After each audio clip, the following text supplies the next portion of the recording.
Hello. Hey. How's everybody doing tonight? Good, good. Glad to hear that. My name's Nate Kamau. Joanna. And we're the Youth Christian Association.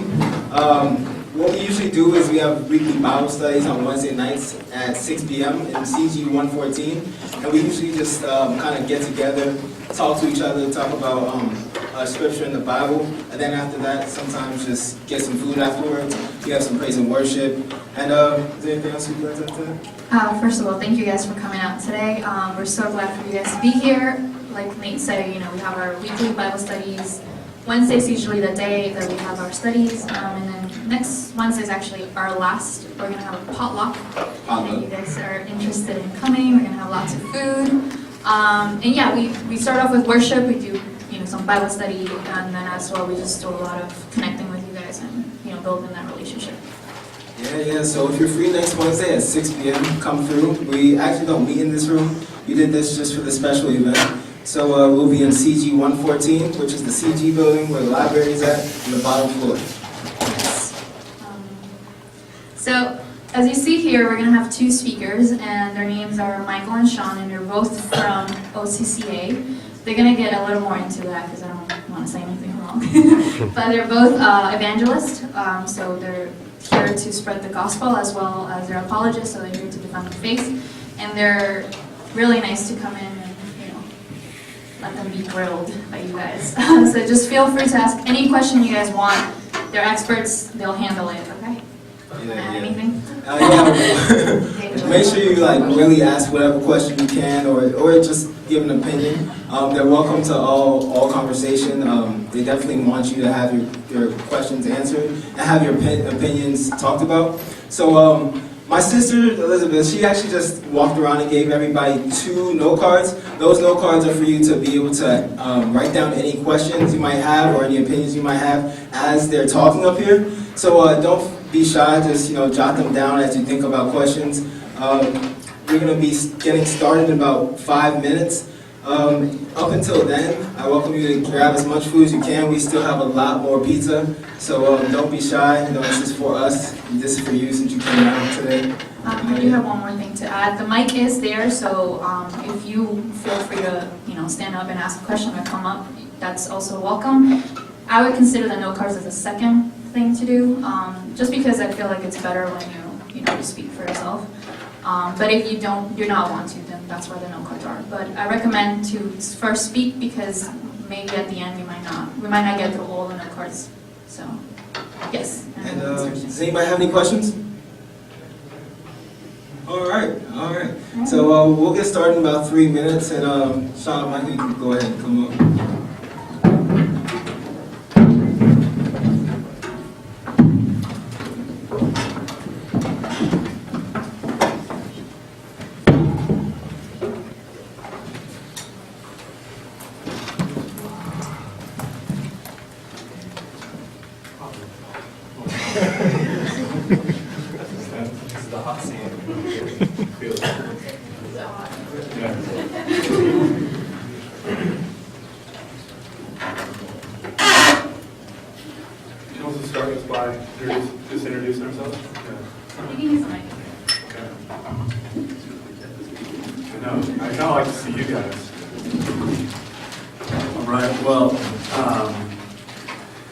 I'll introduce myself and then let Michael go. So we're just we'll give ourselves a little bit of an introduction as you guys think of your questions and write them down. Then we can gather them up here and put the questions out here, and we'll try to answer them that way. But as Joanna said, if you can get up to the mic, that'd be the best, because a lot of times you lose. A lot can be lost in just reading the card.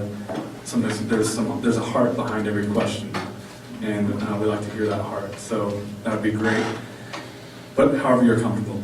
So my name's Sean Hart. I am from Portland, Oregon, and just give you a brief introduction. I moved here 3 months ago with my wife, who is Carly, and I have 3 kids: 5-year-old Elias, 3-year-old Aliyah, and my son Silas. So we moved here, and we are just trying to do this type of thing around the DC, Northern Virginia area. I was brought up not as a Christian. Some of you might, if you were at the Sermon on the Quad, then you might remember me. I was the one who told a little bit of my story, told some pretty crazy stories in my walk in encountering Christ. And I won't get into all that. Basically, what's that? I won't get into all that, but basically, it was at age 22 that I came to believe that I needed forgiveness. I needed a Savior. I needed someone to rescue me from my place, me placing myself as king on the throne of my life, because I was not doing a very good job of running my own life. It was, I was reminded of a message I heard when I was 16 years old in a jail cell. Not 16 years old in a jail cell. While I was in a jail cell, I was reminded of a message I'd heard when I was 20. That was when I was 22, and I went back to that person who told me that message. And since then, that's taken me all over the world. I lived in southern Sudan in a mud hut for 9 months. Lived on an island of the coast of Madagascar for 2 years. Learned a couple unwritten languages, Shibushi and Ndinga. And so it's my passion for Jesus that took me that way. It's my passion for Jesus and the truth of Christianity and the case that we actually have to make an intellectual case that has me here today and has me doing everything that I do. So that's a little bit about myself. Just so you know, you can ask me questions from background. I just want to kind of let you know a little bit of the background I come from. So, my name is Michael. I'm a little younger than Sean. I met him in Oxford where we were studying together. I have not been to Sudan, and I haven't been in prison, but I did grow up in Kansas, which some people would consider prison. It's not that bad. The 12 other people there, they don't think it's too bad. But that's where I'm from. That's where I grew up. Went to school there, and then went to postgrad in Oxford with Sean. And we studied basically the big questions of life at Oxford University. We engaged with the questions of God's existence, the meaning of life, why is there suffering, how do we reconcile these types of things if a loving God supposedly exists. How does that make sense? Study these things. It's called Christian apologetics, and apologetics is it just means simply to give a defense for what you believe. So everybody has one. We all have beliefs. We all have a worldview, a lens through which we view reality. We interpret it. We attribute meaning to things. Everybody in here has a worldview, the lens through which you interpret your life. The question is, what is it? And how do you know it's true? And that's what we studied for these couple of years in Oxford and really wrestled with those big questions. Some of the other things I've done in my life, I lived in India for a little while, been back a few times, did some volunteer work there, and also I grew up in Kansas. If you haven't been there, it's kind of the shiny buckle of the Bible Belt. I don't know if anybody knows that, but it's like 99% Christian, and the other person, he's a Christian, he just doesn't know it, that type of thing. And for me, I was raised in this culture, but I was never a spoon-fed thinker. It was really hard for me just to accept blindly what my parents believed and what their parents believed and their parents before them. I've never been somebody that could just accept something. I really needed to understand. I was the kind of kid where my parents said, don't do this, and I did it because I had to figure out why. Like that was kind of my attitude, and it also in this realm too. So it wasn't until I was 19 that I started taking Christianity seriously, and there are reasons for that we can get into depending on what you ask us. But we would love to hear your questions. I've wrestled with pretty much, I don't want to say every single intellectual objection because who knows what's going to come up. I've been asked some crazy stuff about artificial intelligence or robots and things like that I'd never thought about. But really wrestled with this, and so we want to wrestle along with you guys and just welcome any questions, objections. You don't have to be nice to us. You can be if you want to. We don't mind that. But we'd love to hear your thoughts. So, without further ado, is it question time? Yep. So we want to gather some of the cards up too. And if you have written a card, maybe you can hand it to somebody. And if you do want to ask a question from the floor, if you just want to go for it, raise your hand, ask a question. Yeah, that's fine too. Joanna, do we need to use the mic or is that optional? Do you guys prefer the microphone or no? Yeah, Well, it's 50-50 right there. Oh, we got some more people. I think there's some seats in the front. Welcome.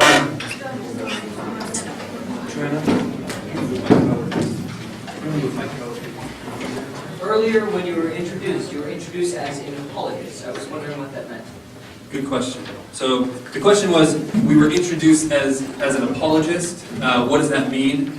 So it probably sounds like we're here just to apologize for all, who knows what. Go around apologizing publicly for things we've done or thought about doing. What it means, it's the word apology. It comes from a Greek word, apologia. So this word would be used in Greek, a Greek courtroom. If you think back to Rome, you think of a Greek courtroom, or like Plato's Republic, or the Apology of Plato. Have you heard of that title in philosophy? It's his defense.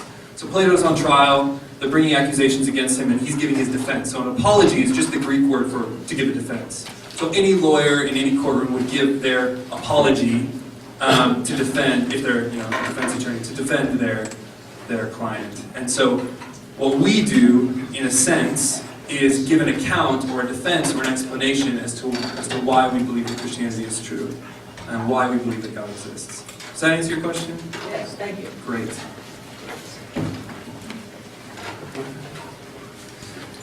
Anything else from the floor? From the floor or anything?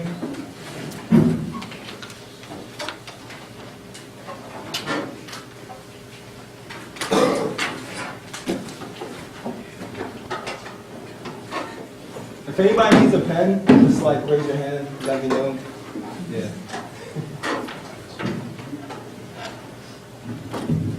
Excuse me. Sean, right? Yeah. What does Christianity mean to you as an individual? Thanks. Yeah, that's an important question. So, as I kind of alluded to in my story, I came to a point where I realized that I needed a Savior. Let me tell you a little bit more about what it means to me as an individual. I guess what I don't want to do is say it's where we could go with this is just saying, I can tell you my answer to that, and you can say, well, that's good for you, but that's just for you. Jesus says, I am the way, the truth, the life.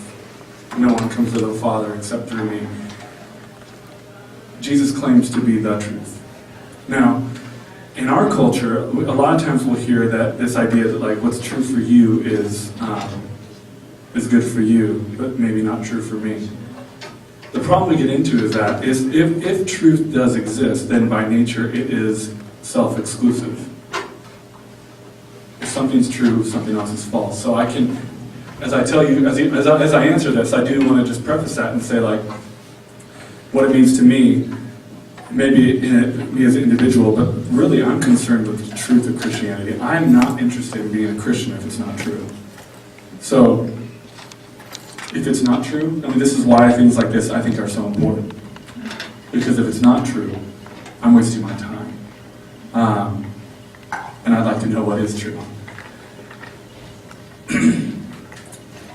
What Christianity means to me as an individual.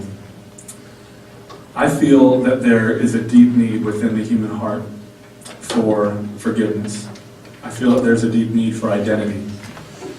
A lot of things this world has that we place our identity in, whether it's our job, whether it's our education, our GPA, whether it's a sexual identity, regardless of what we place our identity in, most of the things are fleeting. And so I need something more. I need something actually ultimate that I can place my identity in. Christianity to me is, I am a child of God. I am loved by God. That is shown by what He's willing to do, what God is willing to do for me, in that He left His place of comfort as God, came as a person of Christ, and died for my sins in order to bring me back to Him. This gets into the need for forgiveness. I feel like one of the hardest things for us is our broken relationships we have in the world. I was telling some friends, I just did a bit of a study on some of the global top 50 trending songs on Spotify. The top two for the last 2 weeks has been Adele's Hello and Justin Bieber's Sorry. Now, regardless of what you think of the artist, regardless of what you think of the song, the fact that the top two trending around the 40 countries around the world both have to do with deep forgiveness. One with a relationship who we think is Selena Gomez, right? The other one with this deep, long hurt that Adele is talking about that was way in the past. I think what we see there is this deep need for forgiveness, but I think that's just relationships here. I think it is just a shadow of our need for forgiveness in the most intimate relationship, and that's with God. So I know I'm going a little bit off, but basically, what Christianity means to me is I'm a child of God. I can find my identity in that, and everything else that is just fleeting, that people put their identity in, is just that fleeting, and we'll continue to search until we do come to an encounter with God. Did I answer your question? Or do you feel like it? Do you feel like I answered your question? Was there something else there that I didn't get? I was wondering, I guess what I really wanted to know is what really led you to succumb to the Christian faith. Okay. Because I realized that maybe at the time you probably weren't all that into religion. Yeah, I was not interested. Okay. Some people will say that it's deep intellectual questions, and they had all their questions, like in a thing like this tonight, answered. For me, it was a deep need, and as I said, I was running my own life just fine, I thought, but I kept on coming into dead end after dead end after dead end, because I was placing my identity in other things. It wasn't until, and this actually goes back into being a child of God and being loved by God. All of us seek love from someone, from somewhere. The only place I found lasting love that's actually true is from God. And so that, I could try to find it with other people. I'm married, I have a wife who loves me, but the only person who can actually truly love me the most is someone who knows every inch of my being, my good and my bad, and they still say, I love you. And God does that. God knows everything about me, and He still says, I love you. See, a lot of our love in this world is conditional. It's conditioned on what we put forth. And so we put forth this image of who we think, who can receive love. And we may be the baller, we may be, the good GPA, whatever it is, we put forth this image. And if we're receiving love based on that image, then we actually separate ourselves from that. And it's the image that's receiving love, and we're lonely because we're still not truly known. Therefore, we're not truly loved. It's only in Christianity. It was in Christianity that I felt, I had searched for love all over, and it was only in Christianity that I felt and that I found someone who actually knows the deepest parts of me, good and all the wickedness inside me, and still says, like, I love you, which is very different from many of the different worldviews, which might actually give us a discussion. I just keep going back to my identity as a child of God, because really that's what I needed. No, that's Yeah. Thanks. Thanks for the question. Thanks for listening. Any other questions from the floor?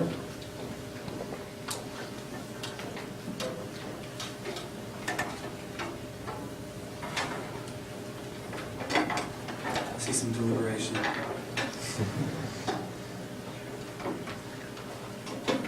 Or any written questions? If you write one, maybe just like hold it up and so we can kind of pick it up too. In the meantime, let's take this one. So the question is, what does Christianity provide people that other religions or non-religions don't provide? What is it that is unique about Christianity in the grand scheme of religious belief? I think there's several ways to answer this question. What makes Christianity unique? One of the things that's really important to establish from the get-go is something that Sean mentioned, and that's that every religion or philosophy has claims that are exclusive. So claims so if that religion or if that philosophy is true, then no other religion or philosophy is true. So there's this common belief that religions are a little bit like roads up a mountain, right? They all start at the bottom, and they kind of wind different paths, but really they end up at the same place. It's kind of a common perspective. But has anyone hiked a mountain, summited a mountain? Anybody ever done that? One? Couple people? Two? Three? Four? Oh, now the hands go up. Mountaineers in here. If you've summited a mountain, where do you have to be to see where all the roads would lead? At the top. Actually, I would argue you even have to be above the top, right? You have to be at the top looking down. So, if you're saying that all religions are limited in their perspective because they can't necessarily see each other, but they all take different roads to the top, the problem with that argument is that the person who's using it is claiming to see the whole mountain. Do you see what I'm saying? So they're actually claiming to have that special knowledge of truth that they're also saying that nobody else has. They all just kind of do the same things. Because the reality is that when it comes to religions, some people will claim that they're all actually just the same fundamentally at their base, and then they have just surface differences. When in all actuality, every religion and philosophy is fundamentally different at its base, at its core. And at best, there are those surface similarities, at best. So just from the get-go, I think that one of the things that this question assumes rightly is that religions are different, that philosophies are different. That just because you believe in God doesn't mean that you believe in the same God that somebody else does. That word God has so many definitions depending on who you ask. And so it's really important to clarify which God we're talking about. And so, okay, so Christianity. What makes Christianity unique? Why would I choose to be a Christian? One of the common things about Christianity, growing up in the middle of Christian, Wonderland, Kansas, is that most people's understanding of Christianity is actually a misunderstanding. And that was me for a long time.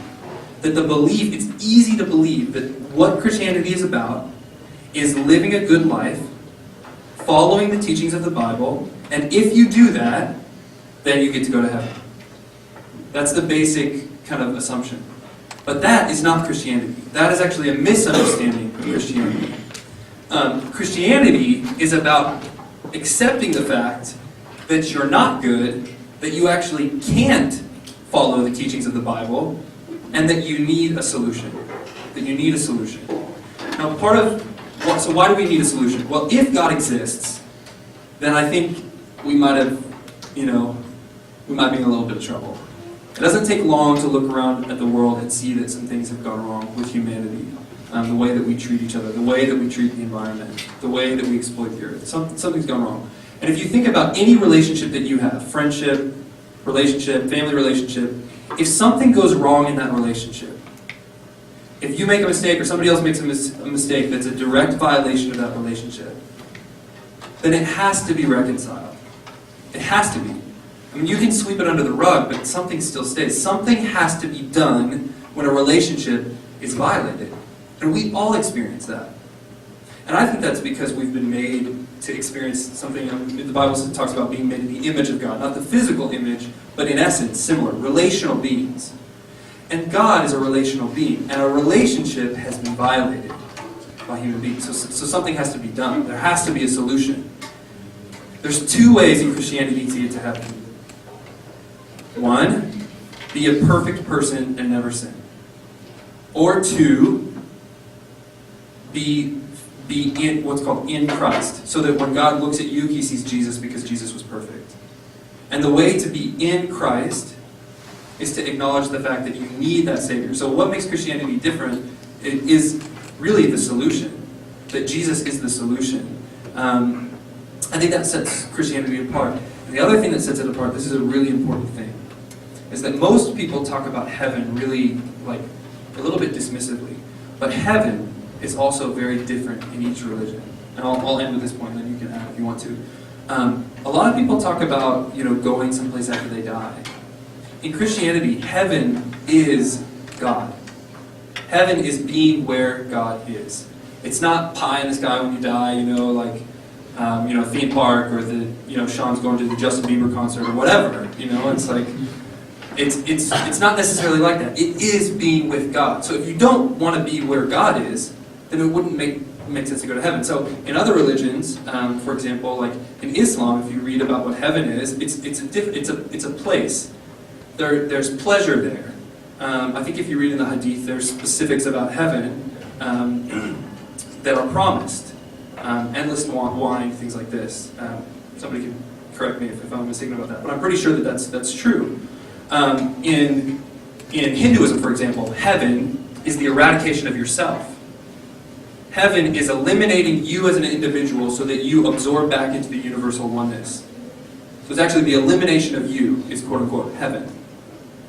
So, that's just two examples, but heaven is different. Whereas in Christianity, what heaven is being with God, being reunited with your Creator, who knows you, who made you, the source of all things true and beautiful. That is what heaven is. And that's what's on offer, to be made whole and to be reunited with your Creator. And that's a unique claim that no other religion makes. No other religion has that on offer, that kind of wholeness and that kind of reunion with the Creator. And a solution that God Himself provides. That's unique. In every other religion, you have to transcend by works or an experience or something else. The burden is on you. In Christianity, God makes the way. He enters in. He lives the life that we could live, dies the death we should have died, is resurrected, and gives us a hope for the future. That promise applies to us too. So that's what I think makes it different. Do you have anything you want to add to that? Yeah. That's good. And as we're sharing, there might be things that come up that you have questions on, like, wait, you just said rose from the dead. Like, you might have a question on it. Feel free to just continue to write different things if you need more cards.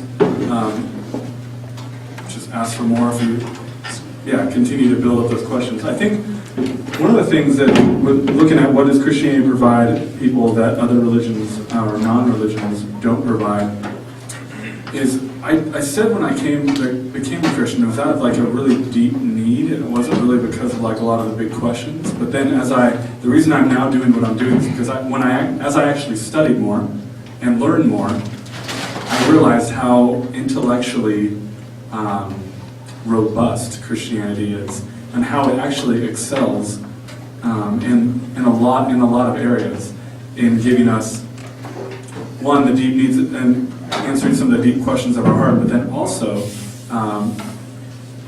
answers a lot of intellectual questions. So one of the things, like when it comes to like suffering, oftentimes we ask the question about suffering.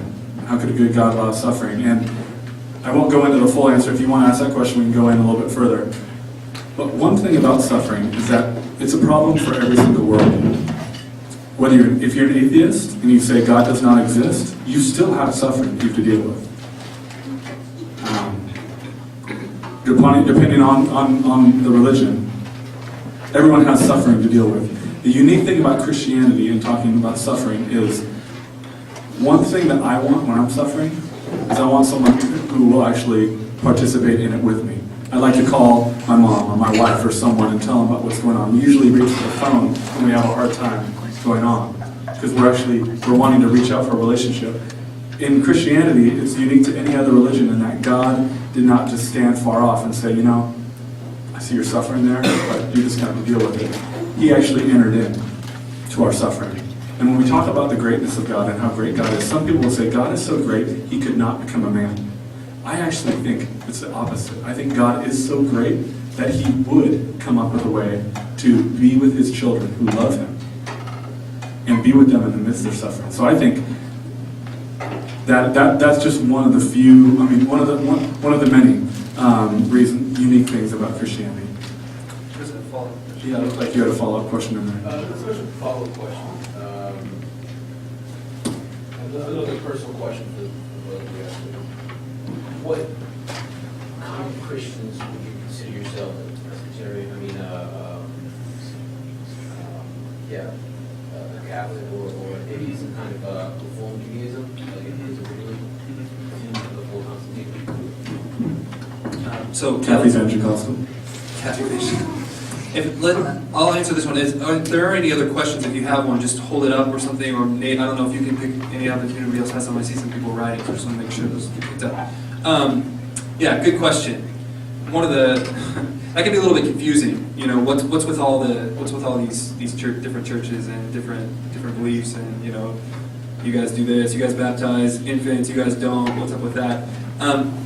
So fundamentally, there's like kind of different branches of Christianity, right? So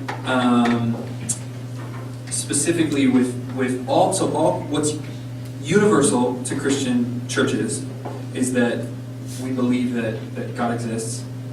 Jesus is who he claimed to be in the New Testament. He claims to be the way, the truth, and the life. He claims to be, John writes about him as the Word. That's the source of all knowledge. In Greek, the word is logos. This is the thing that all philosophers and all people were seeking after to unlock the universe. And then John comes and writes, Jesus is the logos. He is the solution. He is the source of all truth and all reason. When it says Jesus is the Word, that's what it's talking about. So there are these things that all religions have in common. Where they start to differ are things like, how do we baptize? Do we sprinkle? Do we dunk? Do we dunk them? Do they need to be all the way under? I don't know. You know, like those types of things. Do we? What do we believe about? You know, and there's an instance in the Bible, in the New Testament, where Jesus is having a Last Supper with his closest friends, and as part of that, he talks about he breaks bread and he talks about it being his body, and he has wine and he talks about it being his blood. And in churches, there's a question as to whether or not that's a literal statement or that's a metaphorical statement. And so when churches practice what's called communion, which is to remember who Jesus was, the sacrifice that he gave, there's disagreement within churches about whether or not that's actually his body that we're talking about, or if it's a metaphor. And it can be a symbol, but not merely a symbol, but still a symbol. And so the Christians fall in different places, but actually those differences in denominations. Can I go ahead and revise my question? Yeah, sure. A little more critical. What separates your form of Christianity from, say, West Baptist? Westboro Baptist in Kansas? My neighbors? Yeah, they're from Kansas, unfortunately. So Westboro Baptist, there's this thing called proof texting. Have you heard of this? Proof texting is when you isolate a verse in the Bible and then you decide the context for that verse. So basically, Westboro Baptist will isolate a verse or a phrase or a few words and then decide what that verse means, pulling it out of its original context and then using it. And then they protest. So, okay, what's the difference between us and Westboro Baptist? We love gay people. God loves gay people. That's a fact. Westboro Baptist says otherwise, and that is the antithesis to the gospel. So what about the smitings of Egypt and Babylon? Okay, this is a good question. So the question is, what about God's judgment in the Old Testament? Is that the question? Like why are these ancient Babylonians any different from, say, modern day America? Ancient Babylonians. So you mean like why did God? Smite. Okay. People any different from the current. Okay, good question. Why? Besides the fact that they were pagans. Right. Okay. So why would God exercise that kind of judgment in the Old Testament? So it's really, really important with the Old Testament, and please jump in here. Really important to read those verses in context. So, for example, the Amalekites. This is an ancient Near East people, a historical people. We read in 1 Samuel about the Amalekites, and God says that they should be wiped out, man, woman, child, every animal wiped out. That's the judgment. And then the story if you read in 1 Samuel 15 is that they go in and they wipe them out. So, now we would think that if they carried out what God commanded here, that the Amalekites would be gone, right? But the Amalekites actually come up again later in 1 Samuel. So what's going on here?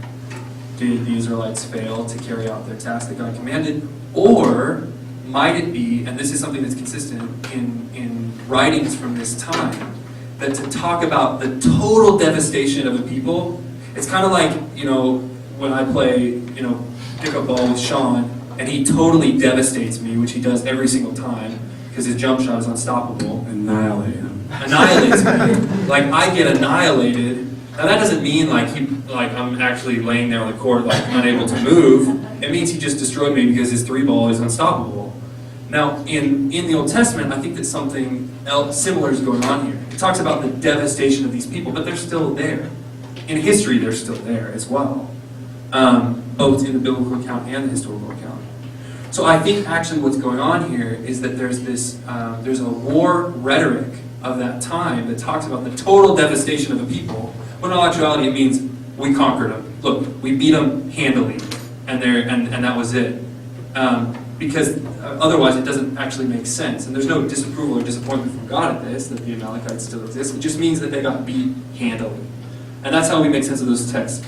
Now, that said, your question still stands, because there is judgment executed in the Old Testament. What do we do about this? How can this seemingly loving God actually judge like that? How can that happen? Oh. One of the notions that I think we've lost in our culture, especially in the West, is any notion of holiness or sacredness. So when we talk about God being holy, it means that He is totally other. He is absolutely perfect, totally other than us. It's a common belief in our society that humans are inherently good, that I'm generally a good person. I haven't killed anyone, I haven't, whatever. So I'm a good person. If God is holy, if holiness exists, if a holy God exists, then where we stand in comparison, you can ask yourself that. I don't know how you would rank, like, who's a good person. Some people would say, like, Gandhi, maybe Mother Teresa or something like that. And then I don't know who you all think would be a bad person. Some people would say something like Hitler or Stalin or Pol Pot. And there's this scale. Where would you imagine yourself on that scale? So one of the problems with depending on whether or not you believe in God, one of the problems with objecting to God on these grounds is you're saying, I don't like God, or God can't exist because He's not good if He judges in this way. The problem with that is that you're assuming a certain standard of good that doesn't necessarily take into consideration God's perspective, but God's perspective as a holy God. And this is something that we've lost. We don't really have anything sacred in our society anymore, to be honest. Nothing's really untouchable.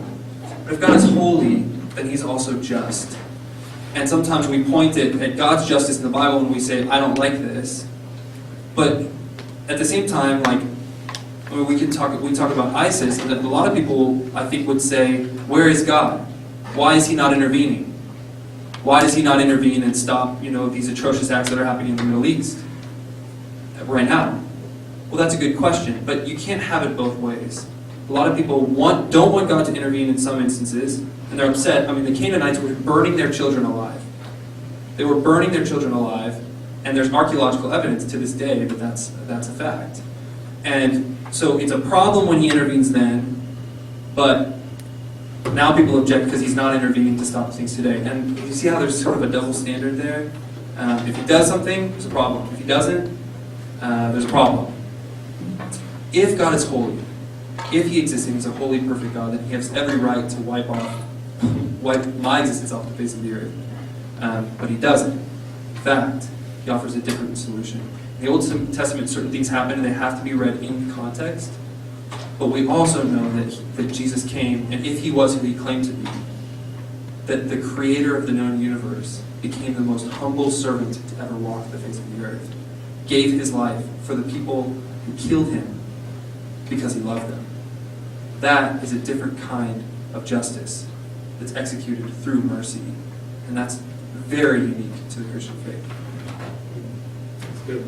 Sorry, that's a long answer because it's a big question. So That was thank you. Yeah, you linked that to Westboro Baptist.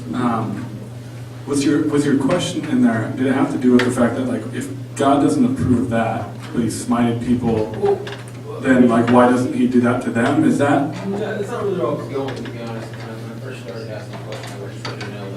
consider yourself. Yeah. And then I realized there was an opportunity for another question there. So, Yeah, great. just in general, what separates you Yeah. from the Westboro Church? Yeah, That was a general question. I think love. I really think it's that Jesus said love. I mean, you look at him interacting with prostitutes. You look at him interacting with people that were tax collectors and people who we don't consider tax collectors bad nowadays necessarily, but back then there was a certain role they played in society that was not good. They were jerks. When we see him interacting with people with love and the harsh words he does have harsh words. Jesus is not a pushover. He is gentle, he is loving, he is kind. Usually that's to the people who are broken. I believe we're all broken, but are in this place of being almost like an outcast in society. He has very harsh words for the religious leaders though. That's where you hear his harsh words. And that is where I don't have harsh words for Westboro Baptist. What I would say, where's the love? I mean, and that's the proof texting. The problem with proof texting. One of the other things, just to chime with what he was saying, and then make sure to answer, get to the question. I kind of envision it this way: when we read about some of these, like the Canaanites being wiped out or whatnot, and God's judgment coming upon them in the Old Testament, I kind of try to make that a modern day example, and just imagine he waited 400 years to do this. He warned and warned. 400 years. Now imagine if you got on if God sees everything that's going on and what happened is true, that they were sacrificing, burning babies, sacrificing in these hideous ways. Imagine you tap into your Facebook account and all you see in your news feed is babies being sacrificed. What would well up in you? You would want something to be done about it. We would want it to stop. We would want judgment. So I don't want to say judgment's not always a bad thing. Judgment is actually a cry of our hearts when we actually see wrong being done. But what we need is a just judge. And that's what we have in God. And it goes into a lot of what Michael was saying. But just to kind of give an example I like to give that example just to think through okay, judgment's actually not always a bad thing. We actually want it at times. Oftentimes we don't want it when we're the wrongdoers, which is where we get into the problem. We don't want to delay anymore. What are you saying? Generally speaking, sacrifices taking place to Moloch, if you will, it included people from various Hebrew variations, firstly. Secondly, that was a widespread belief and practice at the time, not just the Canaanites practice it. Secondly, more importantly to your leading statement, you speak of proofreading. In that case, do you believe of a literal or a figurative translation of the Bible? And if so, do you also believe in a subjective truth, or do you believe that there's only truth and untruth in action? Yeah, thanks. There's a lot there. Yeah. So the truth question before that, the question was about literal reading. I read the Bible literally. Now, we have to unpack that word literally. We don't realize it, but it's a bit of a trap, of a trap term if we don't define it. Because I guess I should say I read it according to its genre, literally. In that I read poetry literally how I should read poetry. There's, hyperbolic language there. I read narrative the way narrative should be as a story.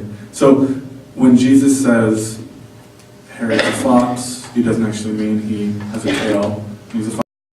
When Jesus says, I'm a door, he doesn't actually mean he swings on hinges. I think that's John Lennox who says that.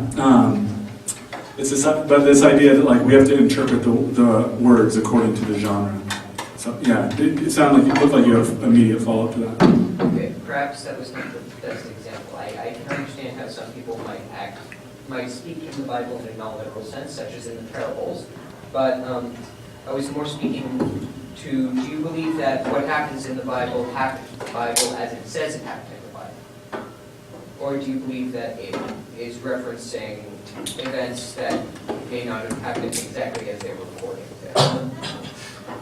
So I'm not sure which specific events you are referring to.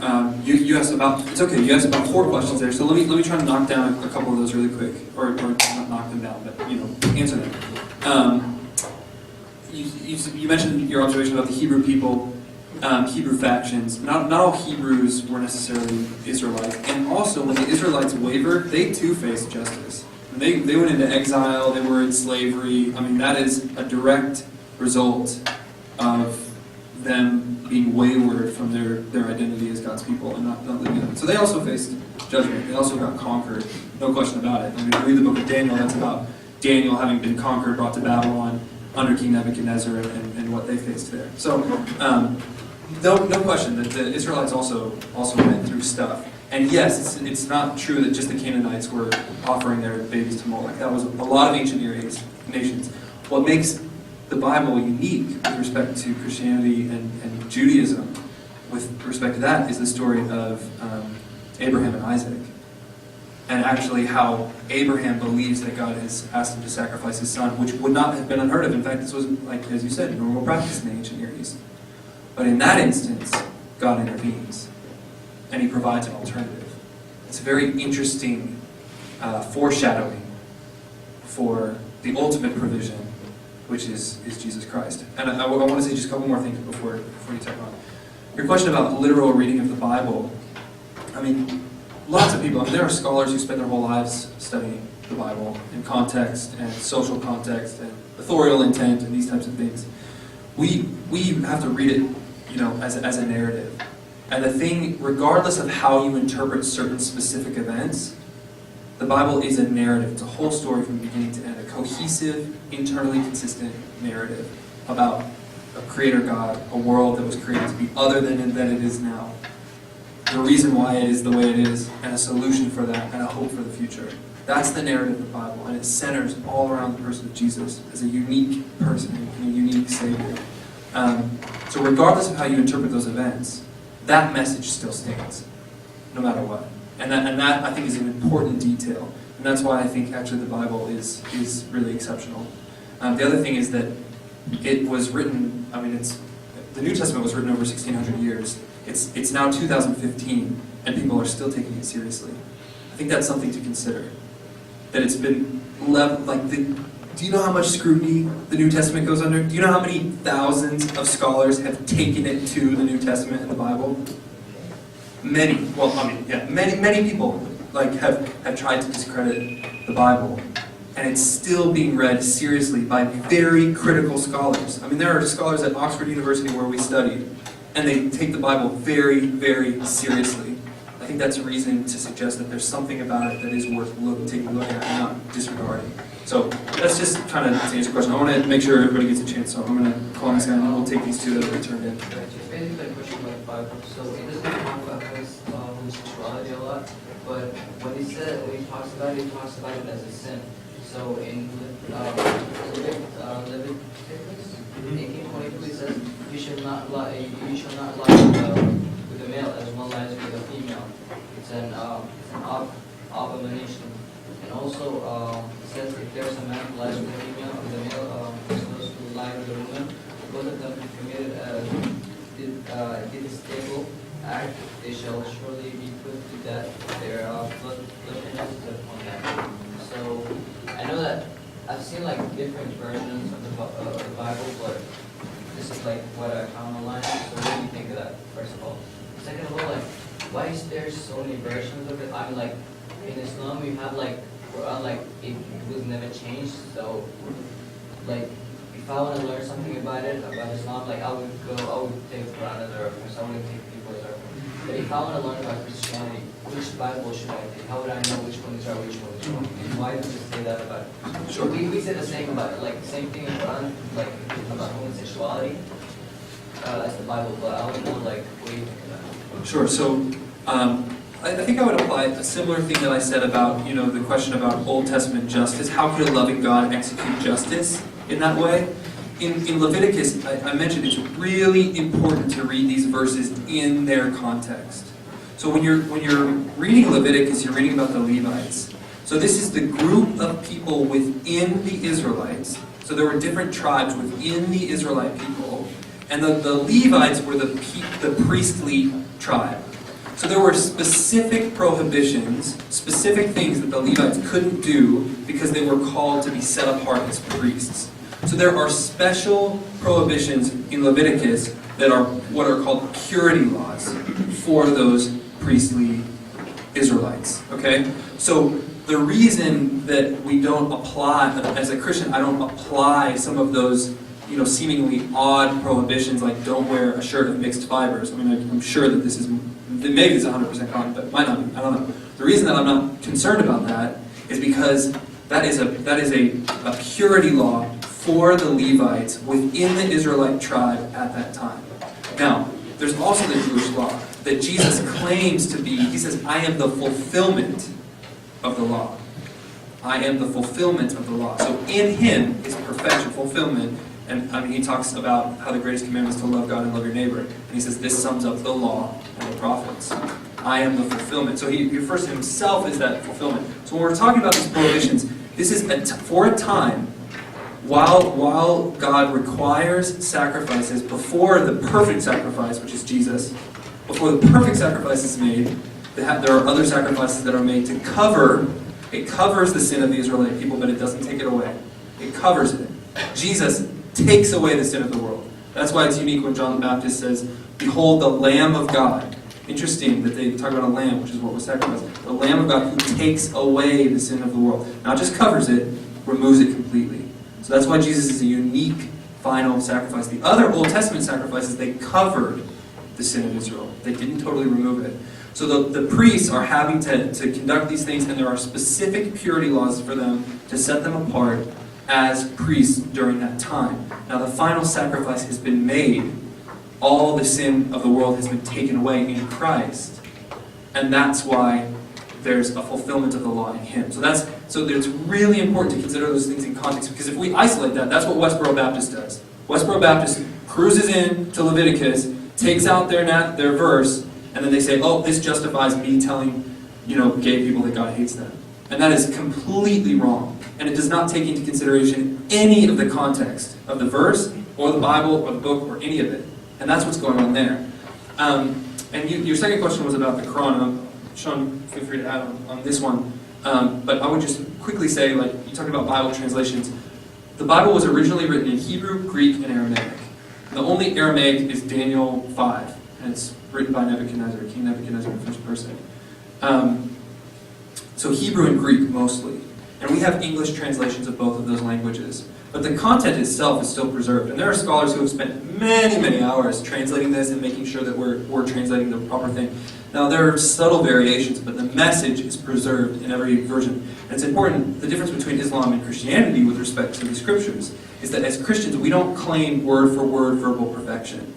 In Islam, the Quran is word-for-word verbally perfect as it was dictated through Gabriel to Muhammad. Right? Well, yeah, but even when you translate it, the thing is, you don't read just Quran and be like, oh, it says that in the Quran. No, you have to teach your mind. You gotta understand what it is. Of course you do. That's what the extremists do right now. Be like, oh, Islam's like having 4 rights, for example. There's really, really, really strict rules. You even have to not just have 4, just go and marry any 4. This is completely wrong. But people, something like, the extremists be like, oh, like in Quran says you can marry 4. Okay, I'm going to have myself 4 versions and I'm going to marry them. Which is completely wrong, so we don't think really word by word. I mean, yeah, it's kind of it's pretty cool that we have to make sure it's the same, but even if you read it in different versions, it's been 1400 years, and still if you read it in English, if you read it in Urdu, if you read it any other language, it will be the same meaning what I'm saying is, I've read some Bibles that like have different, like I can notice some difference in it. And also I know that we study history, like some kings, for example, when they have a fight with the church, they go and they start their own churches. This is what I've had in history. So I don't know, like, which Bible is like the most complete, the right Bible? Like, I mean, I would love to talk to you, just for the sake of time and because we have the question, I would love to talk to you more about, these other versions that you've read where you've noticed, like, big differences. I'd be curious which ones those are. But just, if you're really interested, the versions that I use are NIV, New International Version, and the ESV, English Standard Version. I think they're both reliable. Great scholars do the work. They're trustworthy. There's nothing changed about the message in those. I understand your point, and I know that within Islam there's massive disagreement about how the Quran should be read. A Saudi Arabian Sunni Muslim is going to take a very different reading than ISIS is going to take a very, it's hard to even get into the different readings of the Quran because there's so many different ones. Now we do see that to some degree in Christianity, but the thing that is consistent is that the biblical message doesn't change. The biblical message, the heart of the biblical message is love God, don't assume the position of God in your own life, and love your neighbor as yourself. That is the greatest commandment, and it sums up the whole law and the prophets, and Jesus is the way to do that fully. And that doesn't change. No matter what version you read, that is consistent. And that the message of the Bible is lay down your life for other people. That the greatest love is to give your life for a friend. The New Testament teaches that. Jesus taught that. So that doesn't change, no matter what translation. So I can talk to you about those other things too. It's a great question. The last thing I guess I just want to say is just in terms of what you were, some of the claims in there, which I can understand.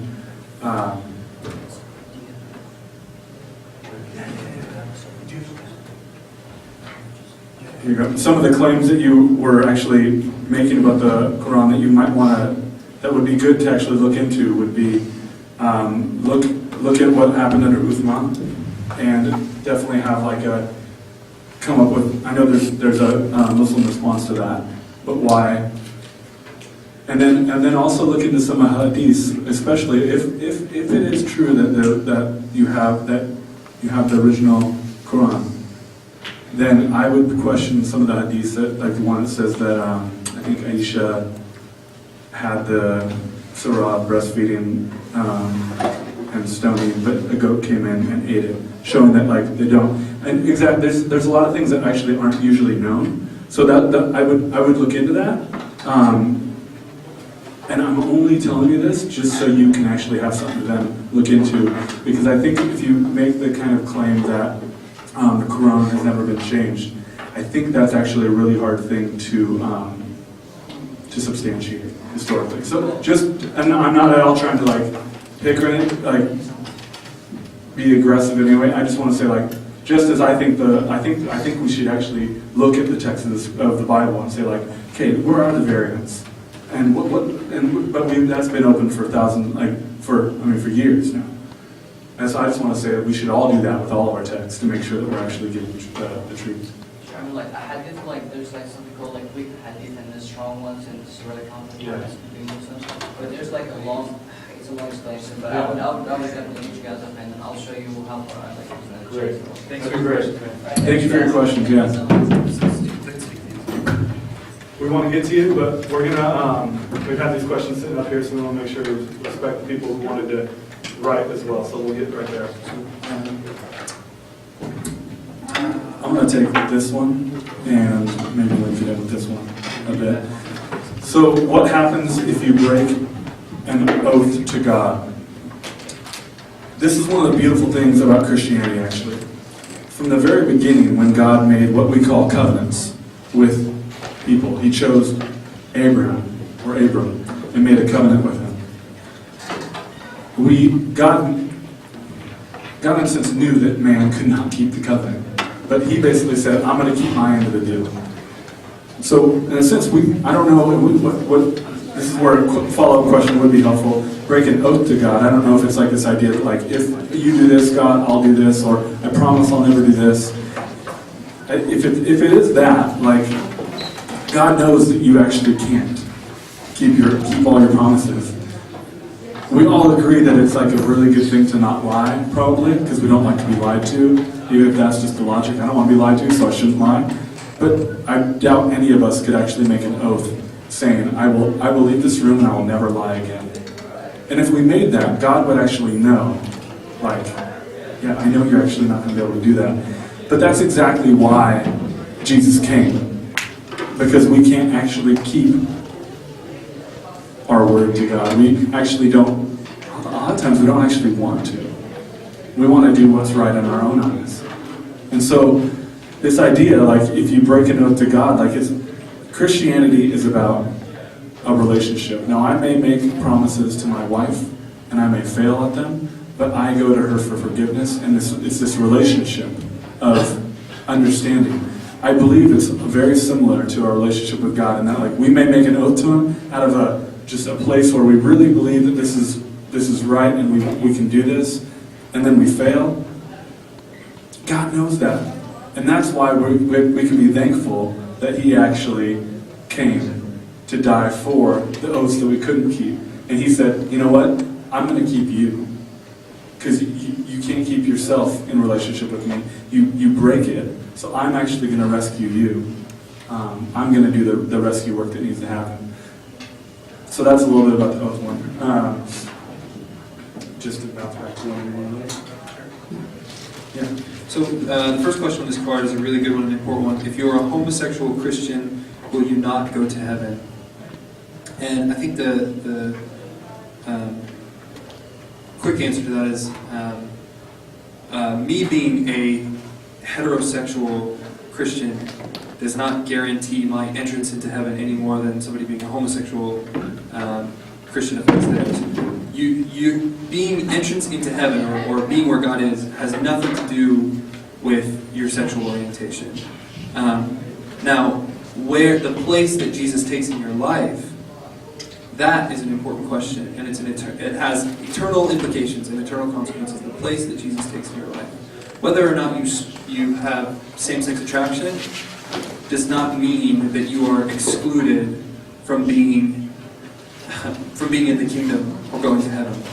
But what you do with those appetites, the question is this: what God is concerned with the appetites of our hearts, with our affections, and He wants to be He wants to be the aim of our deepest affections, and He's worthy of that. And He loves us far more than we can even comprehend. He's worthy of our affections, and He wants to be the aim of that. And so the question is, what do you long for most deeply? And if it's not God, why?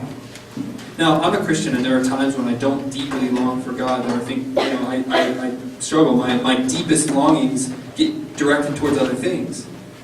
But the beautiful thing is that the more that I pursue Christ, the more that I pursue knowing God and living a life in relationship with God, the more that those deepest longings are redirected for Him.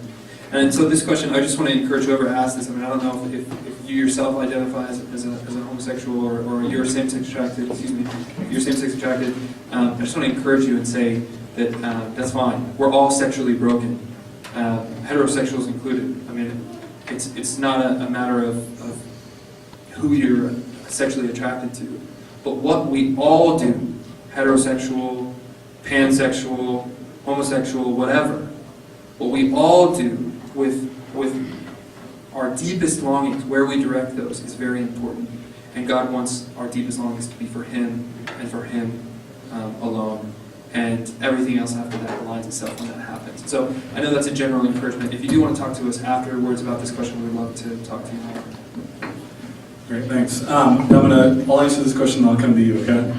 Thank you. Why does God keep taking away good people? I saw the news. One guy paid for people's groceries, and then he died one day after that.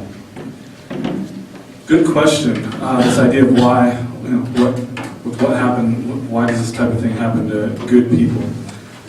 In here, why does God keep taking away good people? There is the assumption that God is actually the one taking every single life that goes. I would actually disagree on that point, in that I believe death we saw came into the story, our narrative, the human story, when we rejected God. And it's I believe it's part of the cursed world we live in under sin, and death exists because of that. Now, kind of going back to what Michael said earlier, if God stopped if God stops this from happening, say this guy doesn't die, then where does that stop? If God's gonna okay, God will save this person, but this person He won't. And I think there's another thing in here, is why does He keep taking good people away? Now this might be controversial for some, and some may not agree with me, and that's fine, you can push back, but I don't actually think the question is why do bad things happen to good people? I think the question is why does good things happen to bad people? I don't actually assume that any of us are good. I think that I actually don't give that to humanity. I think humanity has not shown itself, proven that it's good. When you look at the history of the world, I didn't have to teach my son to do bad. I have to teach him and guide him to do good. He had some friends over tonight. I had the talk before friends came over. What are ways we can love our friends? What are some ways we can love our friends? We can share. We can be generous. I'm having to guide him to not be selfish. I'm having to guide him to not go with what we call is the sin nature. That's what Christianity calls it. We're born with the sin nature. We don't want what God wants. We want what we want. And we're selfish. Now, how do different people answer this question? The different worldviews out there. Where someone who does a good deed dies. I know we might have some Muslims in the room. I think Islam would say, you can correct me if I'm wrong, when someone dies, inshallah, it's God's will. That's just the way it is. I say to one of my neighbors, I say to him, hey, I'll see you next week, and he says, inshallah, if God wills. If God wills it, well, I'll see you. And so it's this view that God does kind of determine everything. So this question, why does this guy who paid for somebody's groceries, why does he die the next day? The answer might be from Islam, inshallah. Maybe. Fire back if that's wrong. Oprah Winfrey is kind of like the guru of the New Age spirituality, and it's this idea that Eckhart Tolle and some of these others, the idea is that this New Age belief is that we exist in a universe that's full of energy, and we actually attract the energy that we put out. So if I think negative thoughts, then I'll actually bring negativity towards me. But if I actually can live a positive thinking life, then I bring positivity towards me.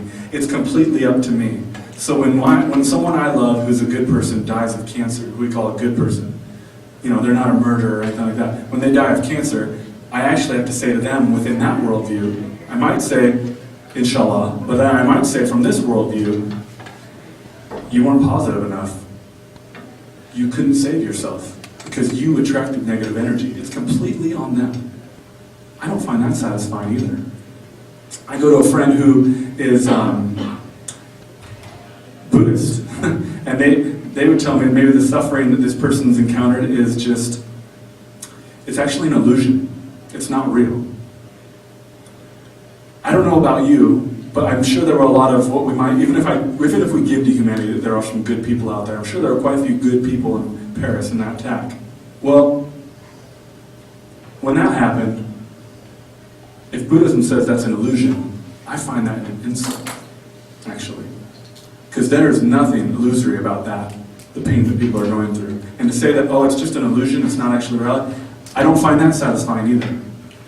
But what the Christian story says is that God created a good world, humanity screwed it up, and we live out of a broken relationship with God, and our world is cursed. And what we need is to actually have it fixed and be redeemed, and God is in that process of doing that and redeeming that. So when someone dies, God does do miracles and things, but when someone dies, it's not God taking them away, necessarily.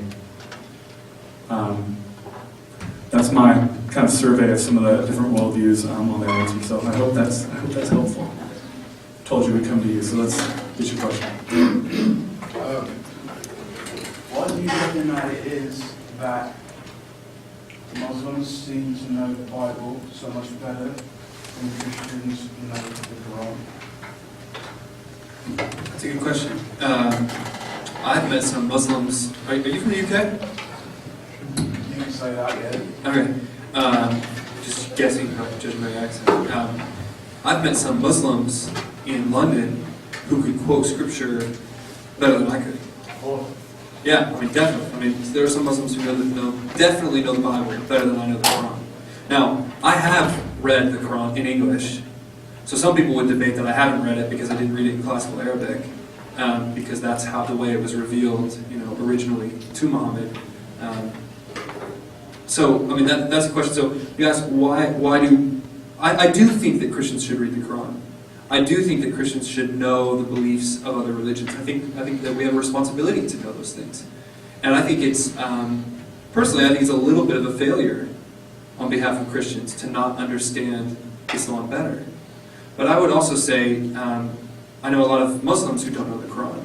I was in Cardiff, Wales, 2 weeks ago. Yeah. 2 weeks ago. Yeah, man. Where are you from? I just got back from Paris. I had to go to a funeral. Oh, okay. Okay, Sorry about that. it's all right. We were in Wales, and I was talking to two Muslim students and asking them about the Quran. They had no idea, considering themselves devout Muslims, did not know the Quran. They did prayers 5 times a day. One of them drank, the other one didn't. The one who drank went to extra prayer on Saturday to cover it up, but they didn't really know anything about the Quran. So I think we all have a responsibility, regardless of what you believe, Christian, Muslim, Jewish, etc. I think we have a responsibility to know what we believe and why. If I'm a Christian and I need to know why, I think I have a responsibility about that, and to know the word that I'm claiming is the word of God. It seems pretty important to know that. Unfortunately, at least in the Western church, we have kind of a generation of biblically illiterate Christians. It's a really sad fact, but it's pretty true. Most Christians don't know their Bible very well. And it's unfortunate. It's not a good thing. And so it doesn't surprise me that they don't know the Quran very well. But I would say this, the Quran is not very accessible. Because in order to truly read it, it must be read in Arabic.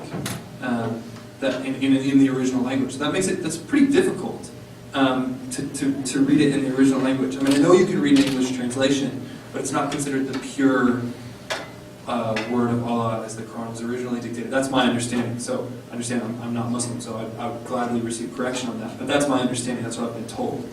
And so it's hard to know even if I'm reading in English, am I reading the real Quran or not? I'm not sure. I'm told no, actually. Sometimes when I cite different surahs and I use that in a conversation, people will say, well, that's not even actually the Quran because you're citing an English surah. And I'm like, well, I mean, give me 4 years to learn Arabic, and then I can get back to you on that one. That's tough. That's a high standard.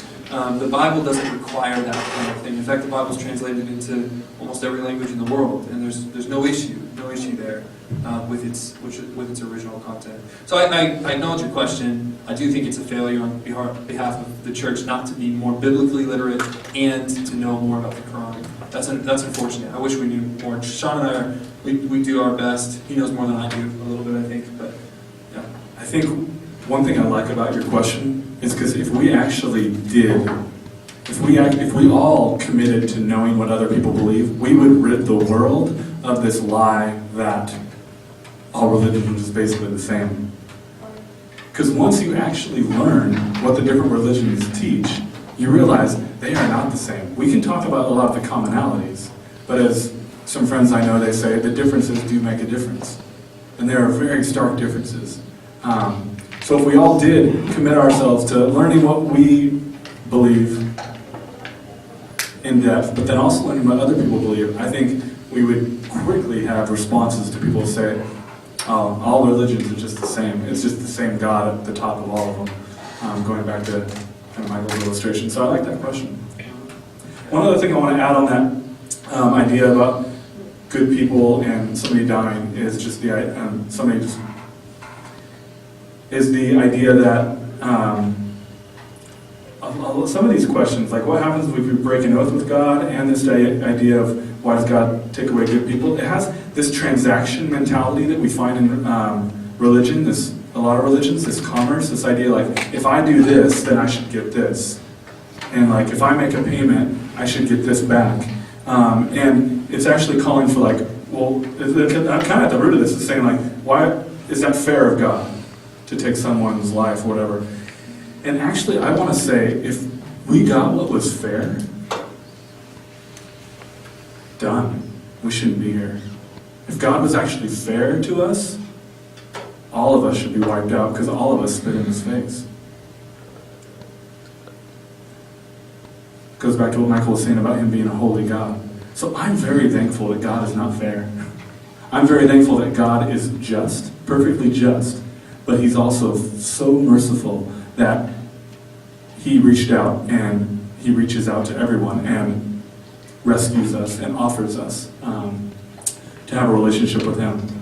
So that's just another little thing to kind of add in there. We're just going to add one little thing and then miss your questions next. I think Sean's point is really important.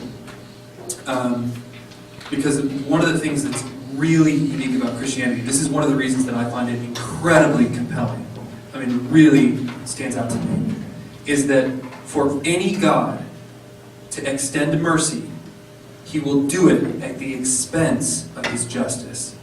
So if you think about it this in the sense of a courtroom, if there's a judge who has, somebody on trial, somebody who's accused of murder, and they're a murderer, if that judge decides, I'm going to be merciful in this instance, I'm going to be merciful, and I'm going to grant him innocence, even though I know, because I'm going to be merciful, then justice has been compromised. And the family of whoever that person killed is going to be left, wondering what in the world. This is an injustice, because mercy was extended at the expense of justice. And that happens in every single religion except Christianity. Because the God of Christianity upholds his justice while extending mercy. Why? Because Jesus takes the punishment. And if Jesus is who he claimed to be, if he really is God, then God is simultaneously upholding justice because Jesus is taking the punishment. He's the substitute. Sean said it well. If God was fair, we'd be wiped out. The weight of sin would crush us. But Jesus got crushed under the weight of sin. He took the penalty. He stepped in. And that was justice leveled on Jesus. But simultaneously, mercy is extended to us. So God extends mercy through his justice. And the only place you will find that in any philosophy, any literature, any religion, anything, is on the cross of Christ, if he is who he explained to be. And I would argue that that is what we long for deepest, is for forgiveness, but also for justice to be upheld. And you won't find it anywhere else except for the cross of Christ. And so with that, I want to just, there was a question up here I promised you get to ask. Oh, okay, thank you. Speaking of friends and what you were speaking about, I was just wondering, why is it that, as far as I know from what I heard about Christianity, why would God, what's the word? Like, why would God let it be that his son be crucified for the sins of others in order to forgive everyone, instead of just forgiving everyone just like that, because he's God and he's forgiving it all. So why would he have to sacrifice his son? And he's like his only son. Why would he sacrifice him for the sins of the rest of the world? That's a great question. That's a really good question. A couple things that I think are important to clarify. One of the things is when in Christianity, when we talk about Jesus being God's son, his one and only begotten son, that doesn't necessarily mean like biological son. So it's not the same sense as like if I had, or Sean has a child. If he has a child, then him giving up his child. Now we relate to that language when we talk about Jesus being the Son of God. This is the best illustration I can use. There's a band called Maylene and the Sons of Disaster. This is this rock band, and they're like the Sons of Disaster. That what it means is that they are disaster characterizes them. So to be called a son of disaster, for Jesus to be called a son of God, means now he relates to the Father in that father-son role, but it's not a biological son type of creation there. So that language can be kind of confusing, and I understand that it is kind of confusing. But what it's meant to communicate is that Jesus is of God. So the only begotten Son, he is of God. That is his source. God is his source. It's not that, and even though they have a father-son relationship in the way they communicate and the language that's used, it's not a biological relationship. So I would just clarify that. Why would God not just forgive? I mean, he's God, right? If he's all-powerful, why not just forgive? And it comes back to this very question we've been discussing. Because if God just forgives, then what happens to justice? What happens, let's say, like somebody in my family or your family is murdered by somebody else. If God just says, it's fine, then what happens to justice? There is no justice. There is no accountability. Christianity says there must be justice. In fact, our hearts, as Sean was so well said, our hearts cry out for justice. We hear about certain things in the world and we think, no, this is it's wrong. It's just wrong. And we cry out for this. But we need, as Sean said, a just judge. We need a just judge who can judge rightly. And I believe that God is that judge who judges rightly. And the way that he executes his justice is, instead of wiping out the world, which he could have done, that would be very fair. Instead, he enters into it as Jesus Christ, lives and walks among the people that rejected him, serves them, is killed by them on their behalf. So he makes himself subject, and he takes on the sin of the world to pay that penalty that we deserve because he loves us. That's why. Because he loves us so much that he's willing to go to that length. And if you were the only person that was created, the only person that ever lived and walked the earth, he would do that for you. So he does it for the sins of the world, but he would do it just for you. He loves you that much. That is the statement of Christianity. That's the message of the gospel. The good news that even though I messed up and I'm responsible and I sin, that Jesus has stepped in to take responsibility for that, to take it on himself what I deserve. That's a beautiful relief for me. It's good. I just want to follow up a little bit with that as well, because I think one thing let me just give you an example. If I came over to your house and I walked into your living room and you had a nice, really nice vase of flowers were in it, that was you've had passed down from family member to family member. It was very dear to you. And I was walking by and I was brushed and I accidentally bumped it off and it shattered. You would be upset, probably, and quite heartbroken about it. And I can only do so much to make that up. You can forgive me for it, but it still has to be replaced.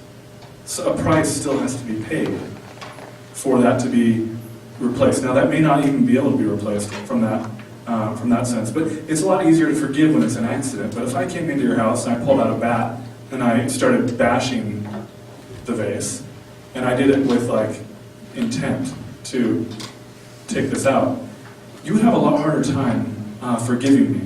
What I would have to do is not just say sorry. I would have to actually prove to you that I'm sorry for you to take me seriously. And I would have to actually, what we call in Christianity is repent, is to have a change of heart. And I might go out of my way to, if I just leave and say sorry, I'm not really sorry. But if I go and I travel all the way to wherever that vase was from, and I try to find an identical one. I spend thousands of dollars on plane tickets, and I bring it back to you. You might be a little bit more accepting of the fact that I truly am sorry. But still, regardless of the situation, a price needs to be paid. It's not not always so easy to say sorry. And what we're saying in Christianity is a lot of our understanding of sin, of what sin actually is, of doing wrong against God, is oftentimes made light of. We're just living our lives and can't God just forgive us? Well, by not, acknowledging God as God, if he is God, if he's there, by not acknowledging him and ignoring him, we are, in a sense, willfully turning our backs on him. Even when he gives us moments like these, this is a moment tonight that all of us have to actually have our questions answered to the best of our capability that we can, and to have a moment where we can actually encounter some answers. Now, the hard thing about coming to one of these type of things is now we're responsible for the information we have. And it calls for a response. And what do? Do we just say, oh, forget about it? Because in a sense, that's saying that is a willful rejection of even looking into it. So, all that to say is our sin, what we've done, the way we've wronged God is actually a lot bigger deal than we make it to be. And it's because of what Michael was saying earlier, because he is so holy, because he's so great, he deserves everything. He deserves all of us. So that's when, even when we get into these like discussions about sexuality and whatnot, like, listen, if he is God and he exists, who are we to tell him what we can and can't have and what we can and can't do? Like, he's God. Now I'm thankful that he's not a strict ruler that just like rules over us, whipping hard rules over us. He is a loving, gracious, compassionate God. And that's the unique, that's one of the unique things about Christianity. That has a little bit to do with why the death needs to happen, why the price has to be paid. Because the Bible does say the wages of sin is death. And rejection of God is a separation from him. And that is death. Being away from God is actually to be dead. So all I have to say is we need that repair, we need that reparation. That price has to be paid, and that's where Christianity says, well, Jesus paid that price to repair that relationship. I want to say just one last thing and then we'll wrap it up. Is that okay? I loved Sean's analogy with the vase, and I don't know can I ask your name? Your name? I'm sorry, Nadir? Nadir. Nadir. Yeah. Thanks for your question. And I think just to add, I think Sean's analogy is really helpful. And another thing just to keep in mind when it comes to the Christian faith is I would add a detail, and I would say that actually the vase that he smashed with his bat cost $100 million. I mean, it's some kind of price that Sean could never, he has no capacity to repay that. That is the kind of debt that we have to God. That is what we owe. It's beyond our capacity to pay it back. And that is why Jesus, who lived a perfect life, that's why it's important that Jesus is perfect. That's a really important part of Christianity, because somebody had to live that life that we are not capable of living. And Jesus lived that life. And he lived it to the point, perfect obedience to God. And it ended up in his death. And it was that death, the perfect life, in exchange for my imperfect life. That's where salvation comes from. That's the whole idea of salvation, needing a Savior. It's not good news unless you know, like if somebody pulls you out of the water, it's not a good thing unless you're drowning. And the claim of Christianity at the very base of it is an acknowledgement that we're all drowning. All of us. We have all violated this relationship with our Creator, and Jesus is the one who steps in, and because of his life, he brings us back to God, reconciles, restores that debt that we can never pay. It's why his life is so precious, because it's perfect, and it's beautiful. And unfortunately, we have to wrap it up. We are gonna stay after. I'm sorry, she actually had a very important question. Can she just ask you? We can finish. Go ahead. Yeah, that's fine. Thank you. My question is, what I noticed about church is, I come to church, there's like a black church, a white church, and Christianity, don't you guys come together in a sense where, why are all the churches different? Living in Virginia, I see like an Asian church, I saw a black church before. I even been in one, and the thing is, that's my question. Why are all the churches so different, and why is it so divided? Yeah, that's great. That's a question that a lot of Christians even ask. I think it's a really good question. I know quite a few people who are part of multicultural churches, and one person I know that I've never been to the church, but they even go to the extent to make it so multicultural that they actually have different translators at the church, and you can put on headphones in order to have your language translated your language, because they want to encourage people hearing the message in their mother tongue, what we might call it, the language that's most dear to their heart language. So people are trying to do this, but culture is an interesting thing, and unfortunately, we do have these type of what may seem like racial divides, even in churches, like you were saying. But race is like a socially constructed idea, even. The fact that your skin color makes you different from me. Well, there's cultural things that would make us different from each other. But I grew up with predominantly African American friends. And when people make comments to one of my friends that like, he's dark skinned, but they'd say, "You talk white." What does it even mean to talk white? Like, what is that? Or you talk like you're black. Like, what does that even mean? We get into these really interesting stereotypes and generalizations, and we create these kind of pockets. And so there's something there. But when it comes to like the different churches, I believe that I've told people that I encourage to come and check out our church or whatnot. That I had one friend who was like, "I don't want to go to your church because what if I don't like it? I don't want to offend you." I'm like, "Listen, there's different churches all over because there's different expressions of." When I go into a predominantly African American church, I feel at home, even though I have white skin, because the few times I went to church growing up, it was actually predominantly African American. So there's certain things that are going on that I can get down with. Now my wife, she was, love her to death. She was homeschooled, and she's predominantly, she's white. She goes into an African American church with me, and she feels like fish out of water. And I'm like, I don't know what's going on here. And it's a different expression than what she's used to. So I don't want to say that they're divided in a negative way. Sometimes it's just in a cultural way. But the beauty of Christianity is that in the new heavens, new earth, it says every tribe, tongue, and nation will praise him. And it's this beautiful picture of every ethnic group praising God. And the heaven that is envisioned in the new earth that's envisioned in the end is actually no division at all. It's a beautiful picture of all cultures meshing together in worship to God. So I hope that answers your question a little bit. Yeah. Thanks. So we're going to close up here. So just to close up, there's been a lot said tonight. There's been a lot that hasn't been said, and I'm sure people want. I'll stay as late as, even if it's not in this room, I'll shiver out in the cold talking to people as long as you want to talk, and as many questions as you have to ask. I'm willing to stay a long time. So we can answer those questions if there's still those questions. Now, some of you guys, some people may, I don't know how everybody got here, how the connections are. Some people may have come in with like big questions. Some of you guys may be Christians, some of you guys may not be. Here's the thing. If this is true, if Christianity is true, then it is the most important thing to consider.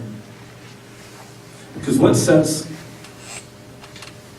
us apart from, say, atheism, if God does not exist? If Christianity is true, if God does exist, and eternity exists, and it's not just out there after we die, it actually starts here, then this is something that we should actually try to figure out. So I encourage everybody, I'm encouraged by everybody coming tonight and wrestling with these questions. We'd love to do this type of thing again.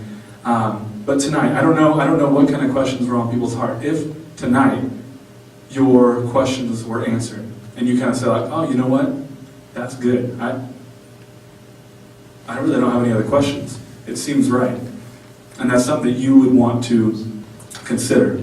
Then we want to invite you to come talk to us, or any of the people here, Nate or Joanna, to consider what it might look like to actually start a relationship with God. If this God exists, who wants a relationship with you, what that would look like. Some of you guys might have more questions. We want to continue to answer those. So we just invite you as this evening closes to consider, are you satisfied? Are your deepest longings of your heart actually satisfied? Do you find yourself restless? And I guarantee that if you don't know God and you do feel restless, you will continue to feel restless until you find your rest in Him. That's what I think Augustine once said. Our hearts are restless. So we want to talk to you more about that. That's why we do what we do. We believe the most important thing is a relationship with God, if it's possible. So we encourage you guys to consider that and invite you to actually consider that tonight. So thank you guys for listening so patiently. We appreciate it.